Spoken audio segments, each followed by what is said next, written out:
முட்டாள் கழுதையின் பழிவாங்குதல். சந்தன்பூர் கிராமத்துல ஒரு கழுதை காட்டுக்குள்ள ஏதோ யோசனையில நடந்து போய்கிட்டு இருந்துச்சு. அது எந்த அளவுக்கு யோசனையில முழுகி இருந்ததுன்னா அது எங்க போகுதுன்னு அதுக்கே தெரியல. அப்பதான் அது எதிர்க்க ஒரு எருமை, ஆடு, யானை 3 பேரும் வந்துகிட்டு இருந்தாங்க. அப்ப தெரியாம கழுதை போய் யானையோட வயித்துல இடிச்சிருச்சு.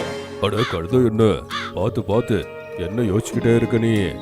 அட ராம யானை, உனக்கு தெரியும் தானே என் முதலாளி கிட்ட மோத்திங்கிற ஒரு நாய் இருக்கு.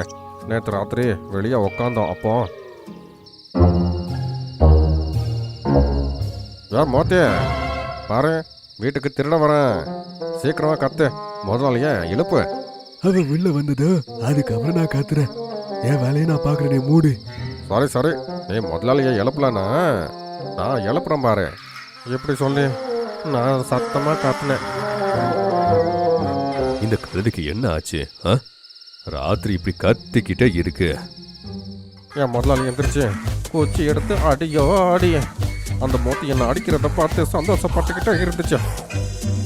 உனக்கு பெரிய அநியாயம் நடந்திருக்கு. ஆமா, அநியாயம் தான். ஆனா என்கிட்ட ஒரு பிளான் இருக்கு. அதை வச்சு நான் கண்டிப்பா பழி வாங்குவேன். அப்படியா? சரி, சொல்லு சொல்லு. நாங்க உன்னோட நண்பர்கள், உனக்கு கண்டிப்பா உதவி பண்ணுவோம். அதுக்கப்புறம் அந்த கழுதை ரகசியமா அவங்க 3 பேருக்கிட்டையும் ஏதோ சொல்லுச்சு.